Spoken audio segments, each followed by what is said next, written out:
Le 22 juin 1940, l'Angleterre se retrouve seule face aux nazis. La France est à genoux. Winston Churchill est prêt à relever ce nouveau défi. We shall fight on the beaches, we shall fight on the landing grounds, we shall fight in the fields and in the streets, we shall fight in the hills, we shall never surrender. La Grande-Bretagne dispose des ressources extraordinaires de son vaste empire colonial. Le Canada, l'Australie, la Nouvelle-Zélande, l'Afrique du Sud, les Indes et bien d'autres territoires ont répondu à l'appel de la couronne britannique. Mais ces nations sont trop loin pour intervenir directement là où la Grande-Bretagne a le plus besoin d'elle. La situation paraît complètement désespérée. D'ailleurs, Hitler est sûr que son dernier adversaire demandera grâce prochainement. Mais Churchill lui démontre qu'il ne renoncera pas si facilement.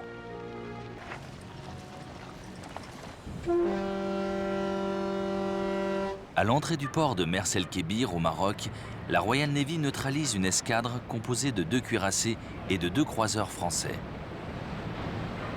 En tombant aux mains des nazis, ces bâtiments auraient renforcé leur flotte en Méditerranée, affaiblissant la position britannique dans la région. Le 3 juillet 1940, l'amiral James Somerville avait réclamé que les navires français le rallient, qu'ils se sabordent, ou qu'ils gagnent un port neutre où ils seraient désarmés. Les Français avaient refusé. Les marins britanniques avaient ouvert le feu sur leurs anciens alliés.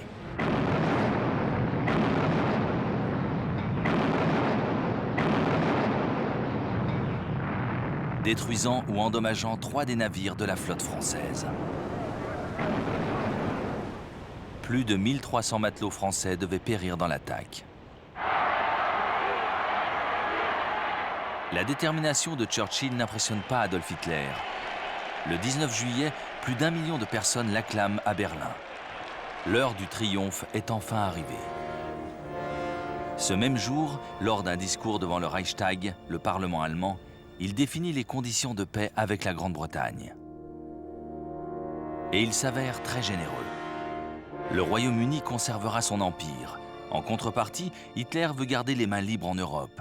Il souhaite poursuivre ses conquêtes vers l'Est pour coloniser le Lebensraum, cet espace vital dont l'Allemagne a besoin pour se développer. Mais Churchill ne l'entend pas de cette oreille. Pour lui, les Britanniques, même seuls, doivent combattre. La détermination du Premier ministre inspire la nation. Le roi George VI écrit dans son journal « Personnellement, je me sens plus heureux depuis que nous n'avons plus d'alliés à respecter ou à protéger. » Difficile pourtant de savoir quand et comment la Grande-Bretagne pourra faire basculer la situation à son avantage.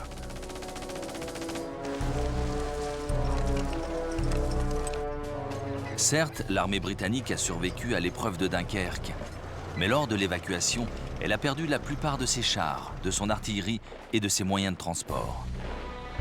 Elle ne possède plus que 25 divisions armées de fusils pour faire face aux colonnes blindées de la machine de guerre nazie. Il n'y a rien d'autre à faire sinon se retrancher et attendre. La défense côtière est renforcée. Le sud du pays se couvre de fortifications. Les panneaux de signalisation disparaissent du bord des routes. Un éventuel envahisseur aura du mal à trouver son chemin. Les zones de parachutage sont couvertes d'obstacles empêchant les atterrissages. Une armée de volontaires, la Garde nationale, est levée. Elle réunit tous ceux qui sont trop âgés pour être mobilisés dans les troupes combattantes.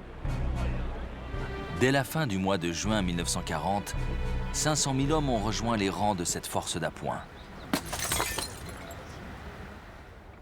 Au même moment, Hitler parachève son plan d'invasion, une opération audacieuse au nom approprié, Lion de mer.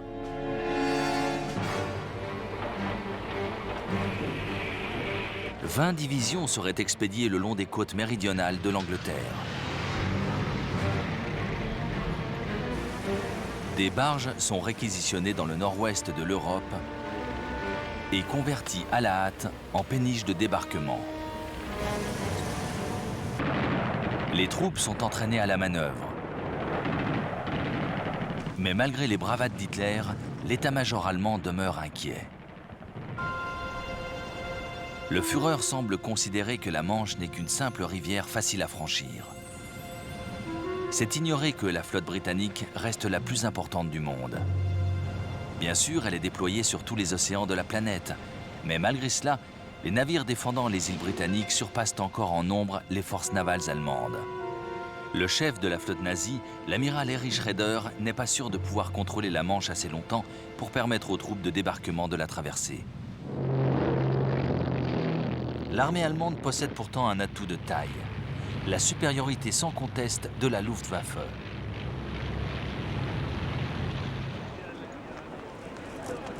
Son chef, Hermann Göring, n'a aucun doute. Durant l'opération Lion de mer, il pourra contrôler l'espace aérien au-dessus de la Manche.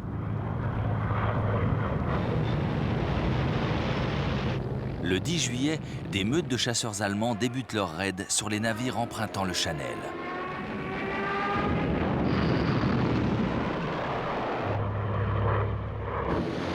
Pour riposter, les Britanniques possèdent 2 des meilleurs avions de chasse monoplans de leur génération. Le Spitfire Supermarine et le Hurricane Hawker.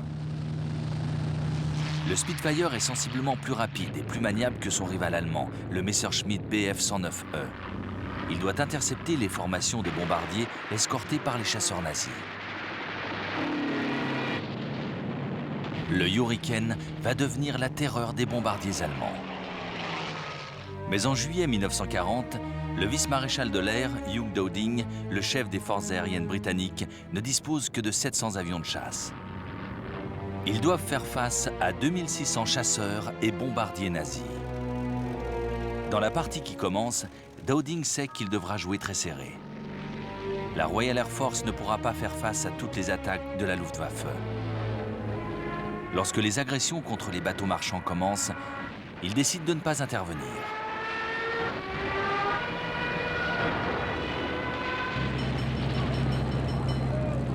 Il veut empêcher que l'Allemagne n'établisse sa suprématie dans les airs, premier pas vers l'invasion du Royaume-Uni.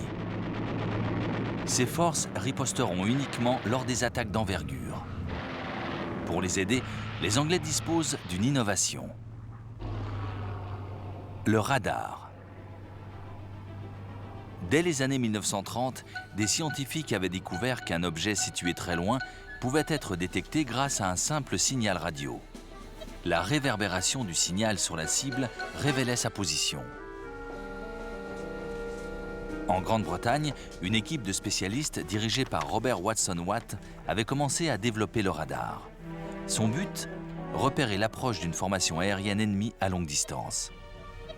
Les résultats de ces travaux servent la stratégie du vice-maréchal Dowding. Il fait du radar l'axe central du premier réseau de défense antiaérien du monde. Connu sous le nom de Chain Home, ce réseau de 21 radars mesurant 91 mètres de haut compose un énorme canevas sur les côtes sud et est de l'Angleterre. Il peut détecter des appareils situés à 193 km et donner leur distance, leur direction, leur altitude et leur nombre. Les informations sont aussitôt transmises au quartier général de la RAF à Bentley Priory, dans la banlieue de Londres.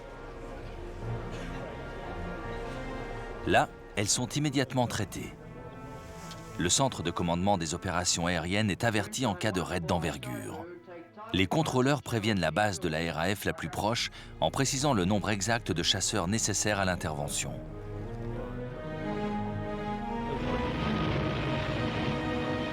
Le monde entier se demande si le Royaume-Uni saura faire face à la puissance nazie. Un nouvel épisode de la guerre commence. C'est la bataille d'Angleterre.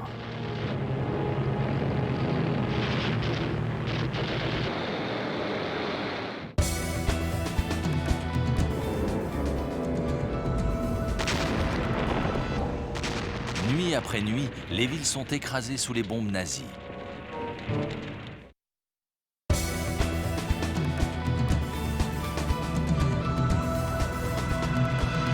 Depuis le mois de juin 1940, la Luftwaffe n'en finit pas de couler les navires marchands assez téméraires pour s'aventurer dans la Manche. Le maréchal du Reich, Hermann Göring, n'a qu'une obsession: éreinter l'aviation britannique en l'obligeant à être sur tous les fronts. Mais Lord Dowding refuse de mordre à l'hameçon. Il utilise ses chasseurs avec parcimonie. Il sait que la véritable bataille n'est pas encore engagée.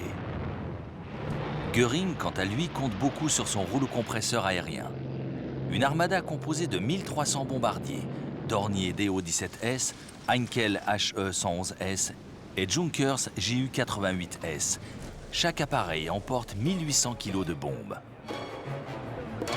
Le maréchal Göring a bien choisi son jour pour lancer son attaque. Le 13 août 1940, le Adlertag, le jour de l'aigle. Il veut anéantir les chasseurs de la RAF dans les airs, rendre impraticables les pistes d'atterrissage et enfin détruire l'industrie aéronautique britannique. Les jours précédant le 13 août, de petits accrochages annoncent l'assaut général. Les raids se concentrent principalement sur les bases aériennes et sur les tours radars du sud de l'Angleterre. La station radar de l'île de Wight est détruite et plusieurs autres sont endommagées. Elles sont réparées aussitôt et fonctionnent à nouveau quelques heures après ces bombardements. En fait, Göring ne croit pas à l'utilité des radars dans cette bataille. Pour lui, ils ne constituent pas un objectif principal. Il a tort. À l'aube du jour fatidique, les nuages obscurcissent l'horizon. L'assaut principal est repoussé à l'après-midi. Lorsqu'il survient, les radars jouent leur rôle à merveille.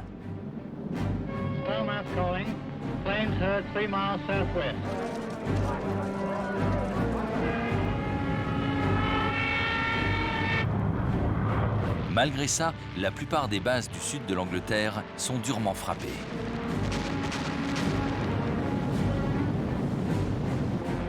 Mais à la fin de la journée, aucune n'est hors service.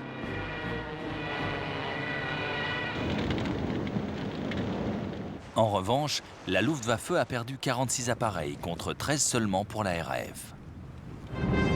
La plus grosse offensive de cette bataille aérienne a lieu le 15 août.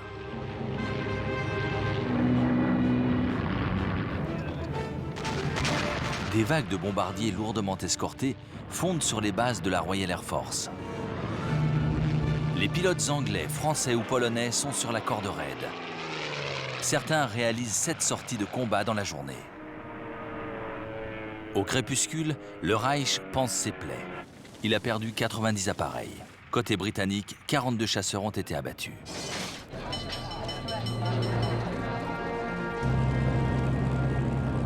Les jours suivants, la bataille se poursuit avec la même intensité. Les deux belligérants sont à la limite du chaos. Les pilotes de Dowding sont épuisés. Impossible pourtant de les relever car les équipages sont trop peu nombreux. L'état-major décide d'envoyer au combat des novices n'ayant que 10 heures de vol à leur actif. La Luftwaffe souffre aussi. Au fil des jours, les pilotes ont été frappés, puis de plus en plus démoralisés par la résistance farouche des Britanniques. Les chasseurs de la RAF les attendent toujours au-dessus de la Manche. Au bout de 12 jours de combats intenses, les pertes britanniques sont aussi importantes que celles des Allemands. La RAF est sur le point de craquer. Pour l'achever définitivement, Göring décide de bombarder la nuit. Cette stratégie a une conséquence inattendue. La nuit du 24 août, une formation de bombardiers Heinkel s'égare et lâche ses projectiles sur la ville de Londres.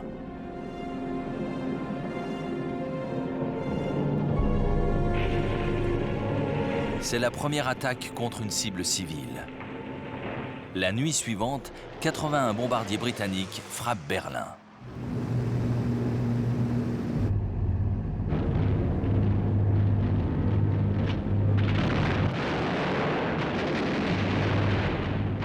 Hitler est furieux.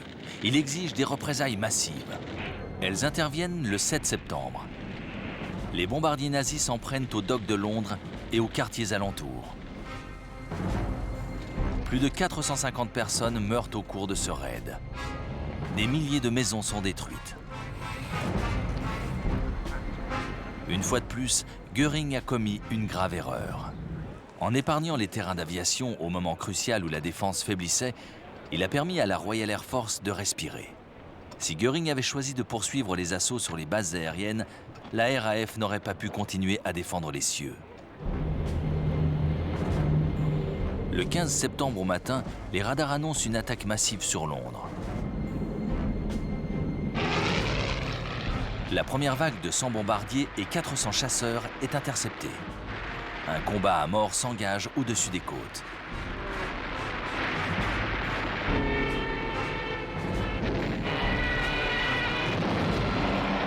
Dans l'après-midi, une nouvelle flotte de 150 bombardiers poursuit l'offensive. Winston Churchill se trouve alors au quartier général des forces aériennes. Après avoir entendu un contrôleur aérien demander un appui aérien aux bases voisines, il interroge « De combien de renforts disposons-nous » La réponse tient en un mot « aucun ».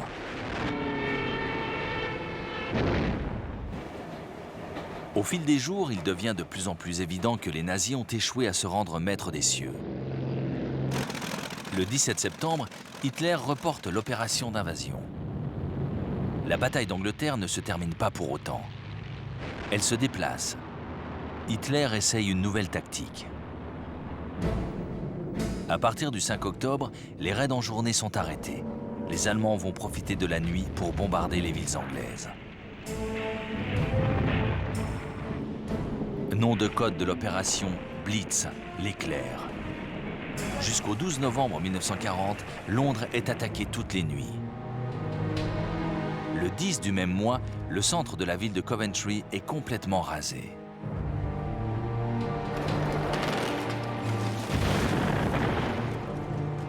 Le Blitz va se poursuivre plus de 6 mois. Le dernier raid d'envergure a lieu le 10 mai 1941. Plus de 50 000 civils vont mourir durant cette période de terreur. Mais le Royaume-Uni va tenir bon. La bataille d'Angleterre est une énorme victoire pour le gouvernement britannique. Les pilotes ont afflué du monde entier pour combattre dans la RAF. Ils sont venus de l'Empire et des pays occupés comme la Pologne ou la Tchécoslovaquie. Churchill leur témoignait déjà la gratitude de la nation lorsqu'il déclarait le 20 août « Jamais dans l'histoire des guerres un si grand nombre d'hommes n'ont dû autant à un si petit nombre ». Pour Adolf Hitler, cet épisode ne constitue qu'un simple contretemps. Le Führer demeure convaincu que le Royaume-Uni ne constituera jamais un adversaire dangereux. Son regard se tourne désormais vers l'Europe de l'Est. Pour l'Angleterre, ce répit est une chance. Le pays va se renforcer en espérant pouvoir frapper un jour le territoire ennemi. Mais pour donner le coup fatal, Churchill aura besoin d'aide. La bataille d'Angleterre est gagnée, mais le pays est encore tellement vulnérable.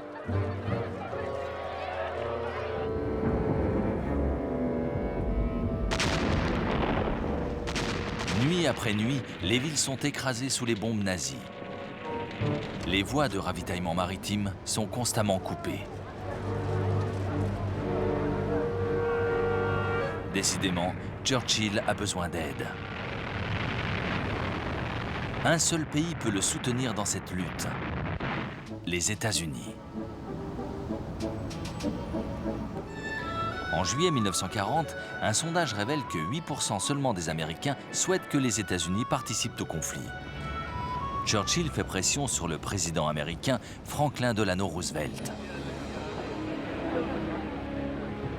Roosevelt admire l'antinazisme forcené de Churchill depuis longtemps. Les deux hommes partagent le même goût pour les affaires maritimes. En 1917, Roosevelt a même été sous-secrétaire d'État à la Marine. Après son élection, Roosevelt est resté en contact avec Churchill. Les deux hommes ont entamé une correspondance, Churchill signant ses courriers d'un marin vétéran. Roosevelt ne se fait aucune illusion. Il sait qu'un jour l'agression nazie poussera son pays à la guerre. Il commence donc un travail de longue haleine, convaincre son opinion publique de se préparer à cette éventualité. I am a pacifist. But I believe you and I will act together to protect and to defend our science, our culture, our American freedom, and our civilization. En juillet 1940, il approuve l'expansion et la modernisation de la flotte. Il lance la construction de 6 nouveaux cuirassés et d'une nouvelle catégorie de porte-avions.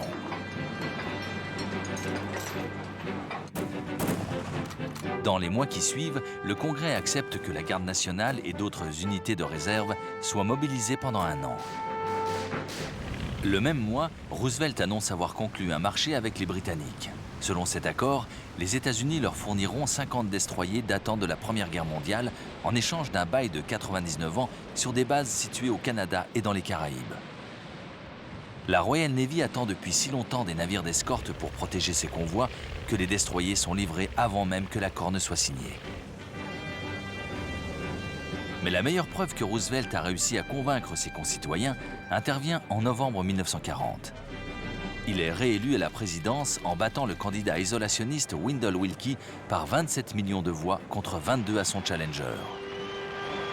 Roosevelt s'adresse à la nation américaine. Il expose à ses compatriotes les 4 libertés fondamentales pour lesquelles la Grande-Bretagne lutte. Pouvoir s'exprimer et pratiquer le culte de son choix, être libéré du besoin et de la terreur. Pour préserver ça, les États-Unis doivent devenir l'arsenal de la démocratie. En d'autres termes, ils doivent armer la Grande-Bretagne. We shall send you in ever-increasing numbers, ships, planes, tanks, guns. That is our purpose and our pledge. À la vue de l'extraordinaire potentiel de la machine Enigma, on comprend mieux pourquoi les Allemands ont toujours été convaincus de son inviolabilité. Pourtant, ils avaient tort.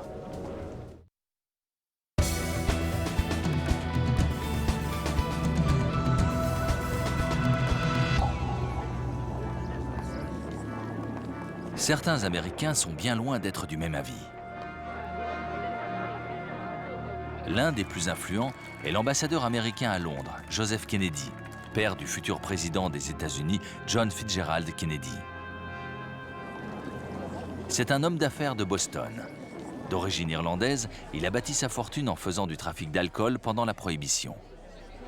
Kennedy hait les Anglais et ne rate aucune occasion d'annoncer qu'ils ne tarderont pas à se rendre.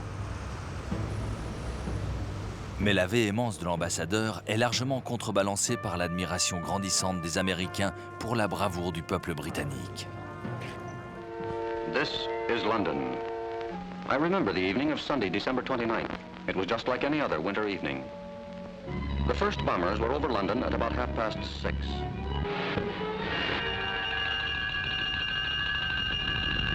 Soon the fires hissed from the top-story windows. Hitler once boasted, "I will rub out their cities." This is what he meant.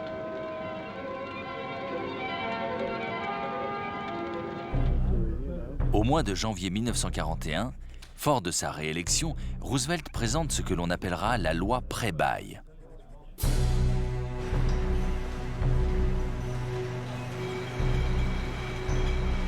Les États-Unis fourniront à la Grande-Bretagne et à la Chine l'armement et le matériel dont elles ont besoin pour combattre. Le paiement est différé.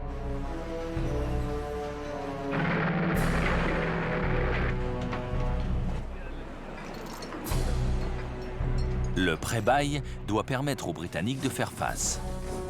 Finalement, personne ne s'inquiète du montant de la dette, surtout pas Roosevelt qui a un plan. Contrairement à 1917, si les États-Unis doivent rentrer en guerre, ils le feront en s'appuyant sur une solide industrie d'armement. L'Amérique fourbit ses armes. En secret, l'état-major de Roosevelt établit une stratégie commune avec les militaires britanniques.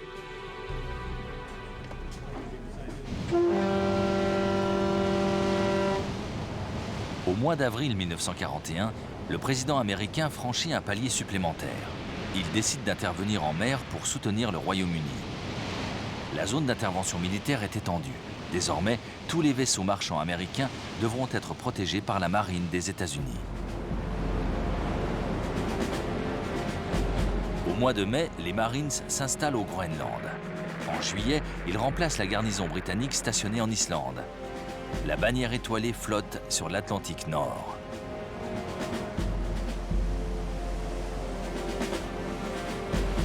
La marine américaine commence à escorter quelques convois de cargo livrant le matériel prévu dans les accords pré-bail.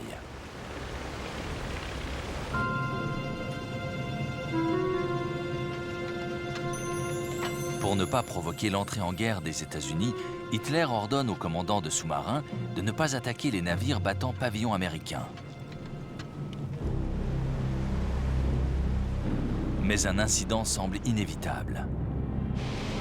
Le 4 septembre 1941, un avion britannique s'en prend à un U-boat. Mais le submersible allemand croit qu'il a été frappé par un destroyer américain, le Greer, et il riposte aussitôt. À son tour, le Greer répond en larguant des mines. La course-poursuite dure plus de 3 heures.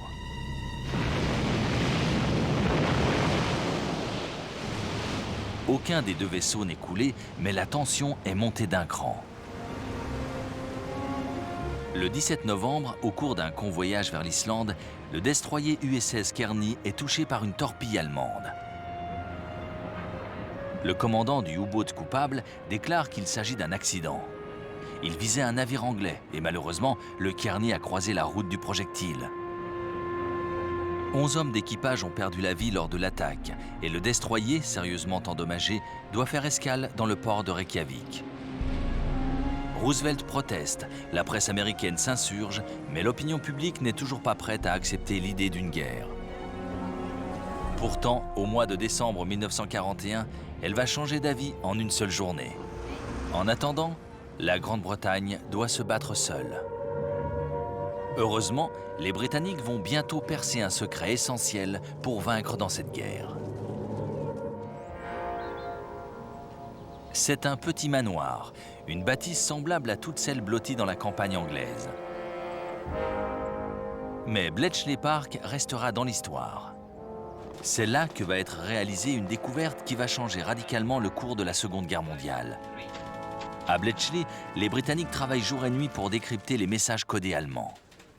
Depuis le milieu des années 30, les forces armées et les services du renseignement germanique utilisent une machine pour encoder les messages.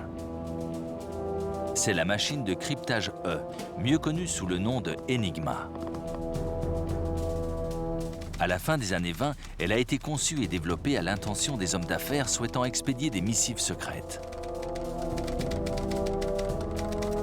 C'est un outil très simple, portable, alimenté par des batteries. Les messages encodés sont transmis en morse vers une autre machine Enigma qui les décode. Chaque lettre peut être utilisée pour former 150 millions de combinaisons. À la vue de l'extraordinaire potentiel de la machine Enigma, on comprend mieux pourquoi les Allemands ont toujours été convaincus de son inviolabilité. Pourtant, ils avaient tort.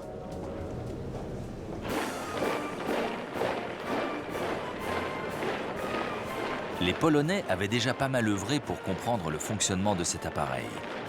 Ayant appris son existence, ils avaient réuni une équipe de mathématiciens qui devaient tenter de casser le codage. Marian Rejewski, Jerzy Rojicki et Henri Zygalski. Ces spécialistes demeuraient impuissants. Les services du contre-espionnage français les avaient donc aidés. Un de ces espions avait réussi à intégrer le service gouvernemental allemand en charge du chiffrage. Paris avait expédié en Pologne toutes les données que son agent avait réussi à dérober. Grâce à un manuel d'utilisation, les Polonais étaient parvenus à reconstruire une machine Enigma. Ils avaient même commencé à déchiffrer difficilement quelques messages. En juillet 1939, il devenait clair qu'Adolf Hitler allait envahir la Pologne. La guerre ne tarderait pas à éclater. Les officiers des services de renseignement alliés se sont donc retrouvés à Varsovie. Les progrès faits par les Polonais dans le décryptage de la machine Enigma en étonnent alors plus d'un. En rentrant, les Britanniques rapportent 2 prototypes à Londres. Il était temps. 2 semaines de plus, et c'était trop tard. La Pologne était envahie. Malgré l'offensive fulgurante des nazis, les cryptographes polonais ont eu le temps de détruire l'ensemble de leurs travaux. Certains sont capturés et torturés, mais aucun ne révélera les résultats de leurs recherches. La tâche de déchiffrage des codes allemands incombe désormais à l'école gouvernementale de Bletchley Park, à quelques encablures de Londres. À sa tête, le commandant Alistair Denniston.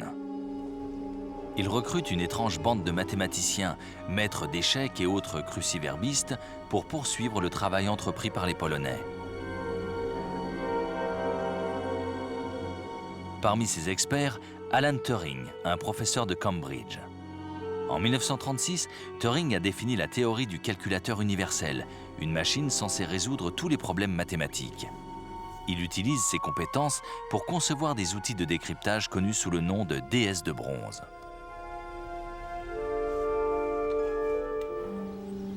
Tous les messages sont passés au crible des déesses de bronze. Elles étudient toutes les combinaisons jusqu'à ce que la clé soit trouvée. Une fois le message décrypté, il est traduit, analysé et transmis aux autorités compétentes. Dès son accession au poste de Premier ministre, Winston Churchill a compris l'extraordinaire importance du travail réalisé par les équipes de Bletchley Park. Désormais, les informations émanant du manoir sont classées comme ultra secrètes. Le nom de code du projet est tout trouvé, ce sera Ultra. La réussite de telles opérations ne tient qu'à une chose, le secret. Churchill demande expressément que toutes les actions entreprises sur la foi des informations fournies par Ultra soient couvertes. Les Allemands ne doivent pas se douter que Londres décode la plus grande partie de leurs messages. Le troisième point vital de l'opération, après le décodage et l'évaluation des informations, demeure donc leur protection.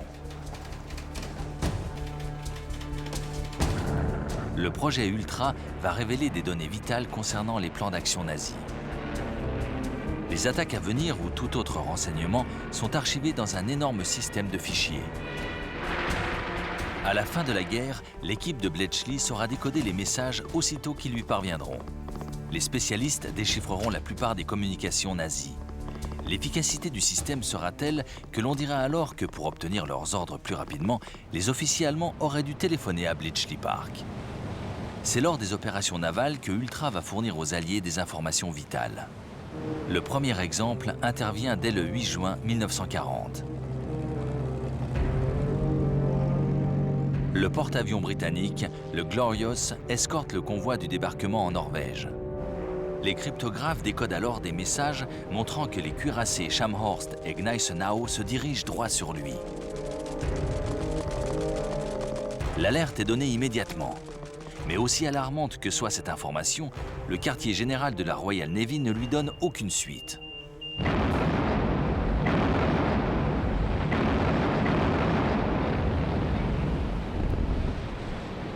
Le Glorious est intercepté et coulé. Ce drame va servir de leçon à l'armée britannique en lui démontrant l'importance des renseignements obtenus par le projet Ultra.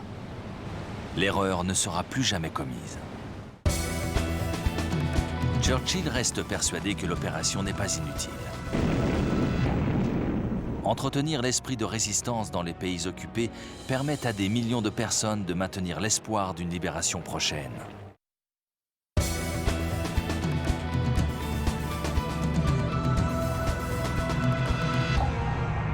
Bletchley va jouer un rôle crucial au cours de la bataille d'Angleterre.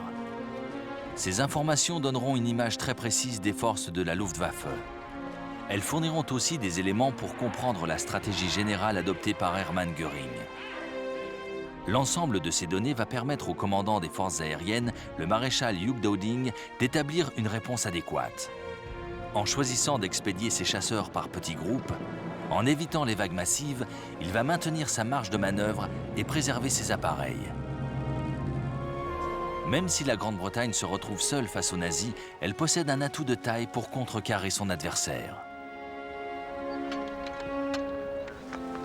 Les équipes de Bletchley Park sont opérationnelles. Elles se sont engouffrées dans la brèche et obtiennent des informations. Le système d'exploitation des données va prouver son efficacité. Dans les années suivantes, leur travail acharné sera inséparable des succès obtenus par les Alliés. Mais à l'heure de la bataille d'Angleterre et des bombardements massifs sur les villes anglaises, les espoirs de victoire restent minces. En ce début d'année 1941, Churchill veut passer à la contre-attaque et il pense avoir trouvé un bon moyen d'obtenir des résultats immédiats.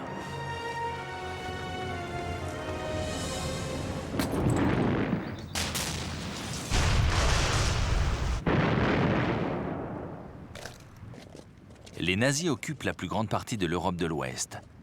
Mais Churchill veut leur porter des coups partout où ils se trouvent. Il faut frapper et frapper encore. We shall not flinch from the supreme trial. All will come right out of the depths. Avant même que la France ne soit totalement vaincue, Churchill cherche à frapper l'ennemi en maintenant la résistance dans les pays envahis. Quelques jours plus tard, un appel au volontariat est lancé pour tenter de réunir 5000 hommes. Ces forces s'inspirent des petites unités mobiles des bourgs que les forces britanniques ont combattues en Afrique du Sud à la fin du 19e siècle. 10 unités de commando sont créées, comptant chacune 500 hommes. Ils s'entraînent d'abord à intervenir à partir de la mer.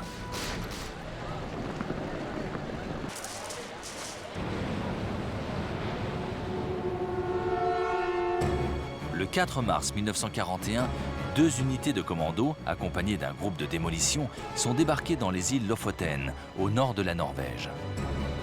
Leur principal objectif est de détruire des usines transformant l'huile de poisson en glycérine, ingrédient essentiel des explosifs. Les commandos profitent de l'effet de surprise. Ils prennent pied sur les plages sans qu'aucun coup de feu ne soit tiré. Puis dans le port, ils réussissent à s'emparer d'un chalutier armé. Ils détruisent les usines et les réservoirs d'huile.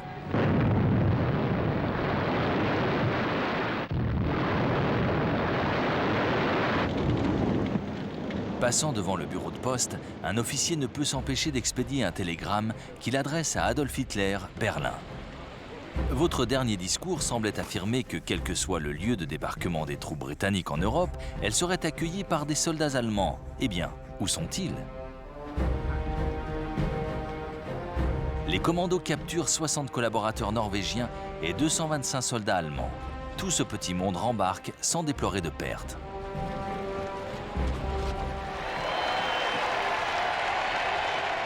L'expédition sur les Lofoten constitue un énorme succès politique. Cette victoire remonte le moral des Britanniques. Mais le résultat le plus important est resté secret.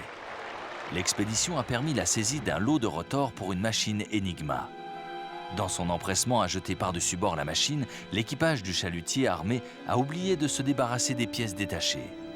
Elles vont fournir une aide inestimable aux cryptographes de Bletchley Park pour le déchiffrage des codes de la marine allemande.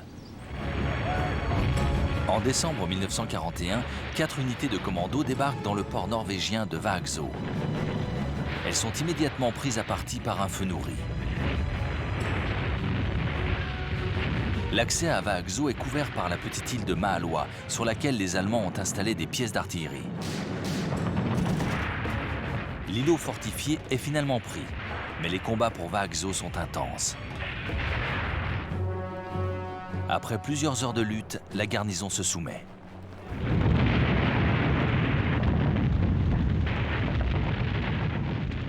Les commandos détruisent plusieurs usines et coulent 8 navires avant de se retirer.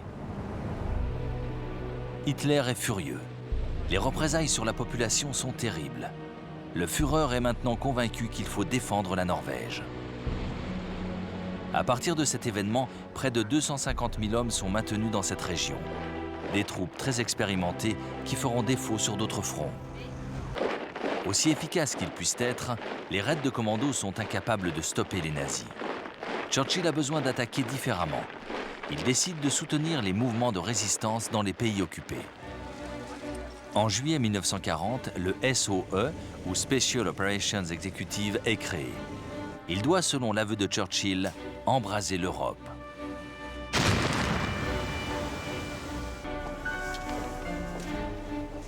La plus grande partie des opérations du SOE se déroule en France. 500 agents français et canadiens sont recrutés en Grande-Bretagne pour consolider et coordonner le réseau de résistance dans l'Hexagone. Des opérateurs de transmission sont également formés.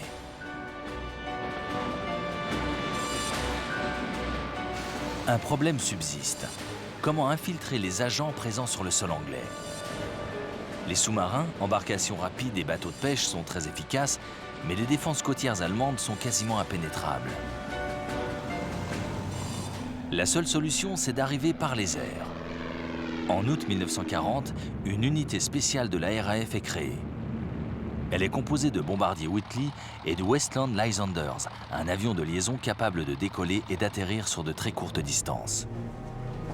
Agents et matériel sont parachutés ou simplement déposés au cœur des territoires occupés. Les nuits de pleine lune, les comités d'accueil se multiplient. Chaque jour, la résistance se renforce. Le maillage des groupes se resserre, obtenant des renseignements et multipliant les opérations de sabotage. Une véritable chasse à l'homme s'instaure. Les nazis mettent en place un système de contre-espionnage implacable. Les détecteurs d'équipements de transmission trahissent les opérateurs radio. Des agents doubles infiltrent les réseaux. Les agents du SOE n'ont qu'une devise: intelligence, résolution et discrétion.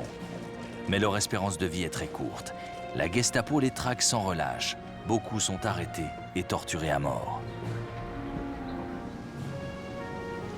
Churchill reste persuadé que l'opération n'est pas inutile.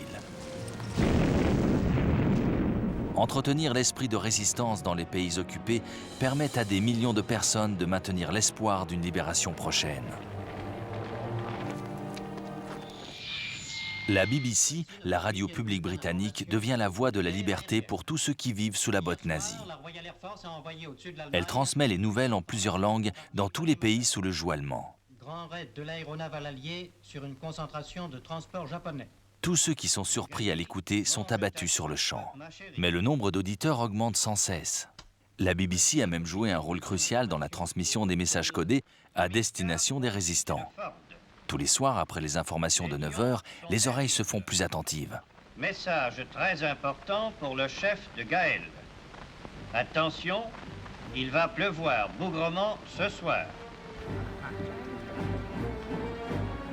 Pour les peuples de l'Europe occupée, la libération demeure un rêve inaccessible. Pourtant, au milieu de l'année 1941, de nouveaux événements surviennent.